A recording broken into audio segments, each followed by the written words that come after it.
International Residential Code, specifically Section P2803.42 regarding vertical separation, states that plumbing fixtures must be installed a minimum of 24 inches, or 2 feet, from electrical panels. The National Electrical Code, under Section 110.26 concerning accessibility, mandates that electrical equipment must be accessible for maintenance and repair. This implicitly suggests a minimum clearance around electrical panels, though it doesn't explicitly state a distance from plumbing fixtures. There are exceptions to these rules. If the electrical panel is recessed into the wall, the separation requirement may be waived in some jurisdictions. Local amendments or interpretations may also allow for a smaller separation distance. It is generally recommended to adhere to both the International Residential Code and the National Electrical Code standards, maintaining a minimum separation of 2 feet between the sink and the electrical panel for safety and accessibility. If deviation from this standard is intended, it's critical to consult with the architect and obtain approval from the local building code enforcement authority. The reasons for these codes are multifaceted. Firstly, electrical safety is paramount. Water is a conductor of electricity, and the proximity of a sink introduces the risk of water splashing or leaking onto the electrical panel, creating a shock hazard or a short circuit. Secondly, accessibility for maintenance and repairs is crucial. The National Electrical Code emphasizes the need for clear access to electrical equipment. Placing a sink too close to the panel can obstruct access, making it difficult and potentially dangerous for electricians to perform necessary work. Thirdly, adherence to these codes ensures compliance with building regulations, avoiding potential fines or delays during inspections. When considering a renovation, understanding these codes is essential. Begin by reviewing the current edition of the International Residential Code and the National Electrical Code adopted by the local jurisdiction. Secondly, consult with a qualified electrician to assess the specific situation and determine the appropriate course of action. Thirdly, communicate with the architect to incorporate the code requirements into the design plans. If a reduced separation distance is desired, research local amendments or interpretations of the codes. Document all communications and approvals from the local building code enforcement authority. The process of determining the required separation involves firstly, measuring the distance between the proposed sink location and the electrical panel. Secondly, verifying the dimensions against the minimum requirements specified in the International Residential Code and the National Electrical Code. Thirdly, assessing any potential obstructions or accessibility issues that may arise from the proximity of the sink. Fourthly, identifying any exceptions or local amendments that may apply to the specific situation. In situations where space is limited, explore alternative solutions, such as relocating the sink or the electrical panel to comply with the code requirements. Firstly, consider the feasibility of moving the sink to a location that provides the necessary clearance from the electrical panel. Secondly, evaluate the option of relocating the electrical panel to a different area that meets accessibility standards and avoids proximity to plumbing fixtures. Thirdly, investigate the use of a recessed electrical panel, which may allow for a reduced separation distance under certain conditions. The consequences of non-compliance with these codes can be significant. Firstly, the building inspector may fail the project during inspection, requiring costly rework to correct the violation. Secondly, electrical hazards can arise, posing a risk of shock or fire. Thirdly, the homeowner may face legal liability in the event of an accident or injury resulting from the code violation. Therefore, adhering to the code requirements is not only a matter of compliance but also a crucial aspect of ensuring safety and protecting property. In Salt Lake City, Utah, like in many other jurisdictions, local amendments to the International Residential Code or National Electrical Code might exist.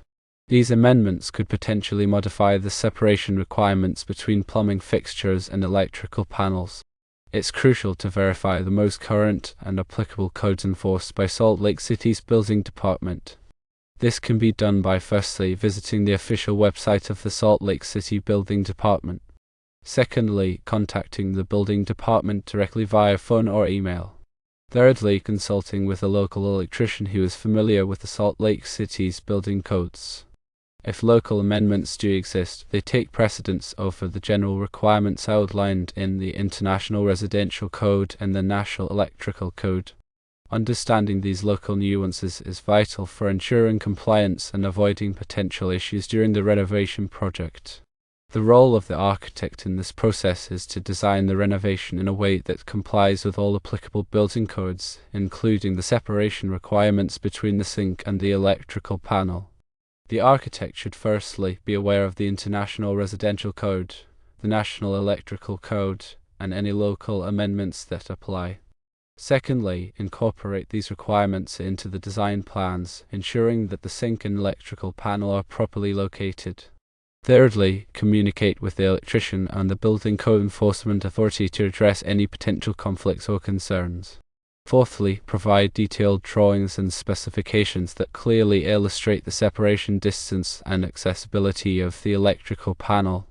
The architect's expertise is crucial for navigating the complexities of building codes and ensuring that the renovation project is both safe and compliant. To further clarify the code requirements, let's delve into specific aspects of the International Residential Code and the National Electrical Code. The International Residential Code, Section P2803.42, focuses on the vertical separation of plumbing fixtures from electrical panels. This section primarily addresses the risk of water dripping or leaking onto the electrical panel from overhead plumbing. The 24-inch separation requirement aims to provide a sufficient buffer to prevent water from reaching the electrical component. The National Electrical Code, Section 110.26, emphasizes the importance of accessibility for electrical equipment. This section outlines minimum working clearances around electrical panels, ensuring that electricians have adequate space to safely perform maintenance and repairs. The working clearances typically involve a minimum depth, width, and height around the panel as specified in the National Electrical Code tables. While Section 110.26 doesn't directly address the separation from plumbing fixtures, it indirectly influences the placement of electrical panels in relation to sinks. The accessibility requirements may limit the available space for a sink in close proximity to the panel. In addition to these specific sections, other codes and standards may also be relevant. For instance, the Americans with Disabilities Act, also known as ADA, sets accessibility standards for buildings, which may impact the placement of sinks and electrical panels in accessible spaces. It's important to consider all applicable codes and standards when planning a renovation project to ensure compliance and create a safe and functional environment. Let's now consider some practical scenarios and solutions related to sink and electrical panel separation. Firstly, in a small bathroom where space is limited, a recessed electrical panel can be used to potentially reduce the required separation distance. A recessed panel is installed within the wall cavity, minimizing its protrusion into the room. This can create more space for the sink while still complying with code requirements. Secondly, if relocating the sink or electrical panel is feasible, this is often the most straightforward solution. Moving the sink to a different wall or relocating the electrical panel to a more accessible area can eliminate the proximity issue altogether. Thirdly, using a smaller sink can also help to create more space between the sink and the electrical panel. A compact sink design can provide the necessary functionality without encroaching on the required clearance area. Fourthly, in some cases, installing a splash guard or barrier between the sink and the electrical panel can provide an additional layer of protection against water splashes. However, it's important to note that a splash guard alone may not be sufficient to meet the code requirements. It should be used in conjunction with other measures. When implementing any of these solutions, it's crucial to consult with a qualified electrician and the local Building Code Enforcement Authority to ensure compliance and safety. They can provide guidance on the best approach for the specific situation and ensure that all applicable codes and standards are met. Remember that the primary goal is to create a safe and functional space that complies with all relevant regulations. Deviating from the code requirements without proper authorization can have serious consequences, so it's always best to err on the side of caution and seek professional advice.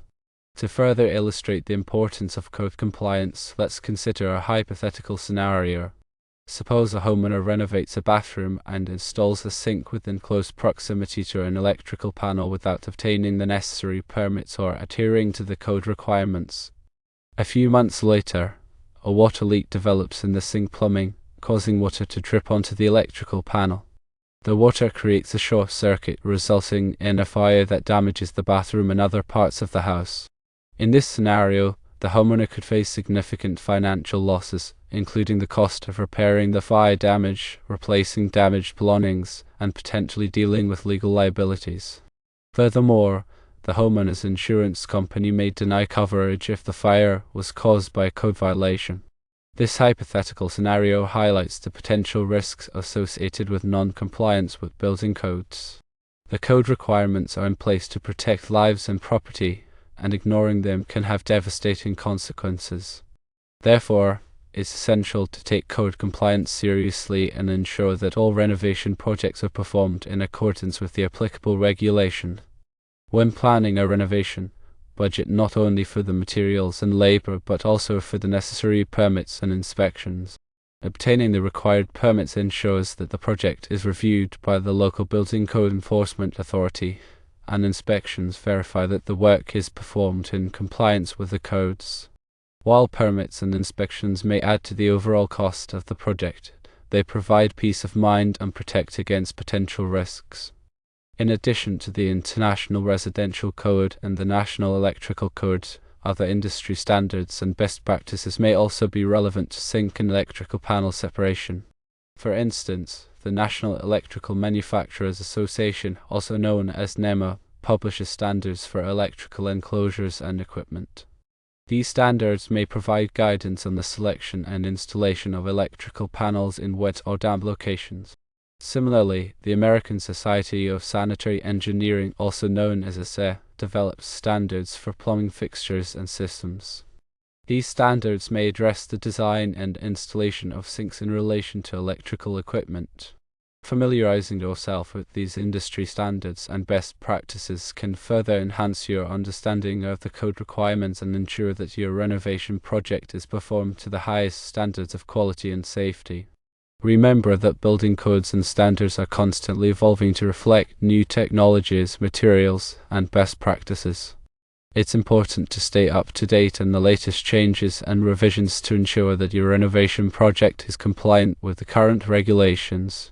Subscribing to industry publications, attending training seminars, and consulting with qualified professionals can help you stay informed and make informed decisions about your renovation project.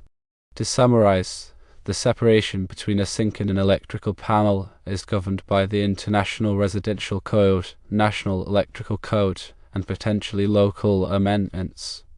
A minimum of 2 feet is generally required, but exceptions exist for recessed panels or with local approval. Consulting with an architect, electrician, and local building code enforcement authority is crucial for ensuring compliance and safety during any renovation project.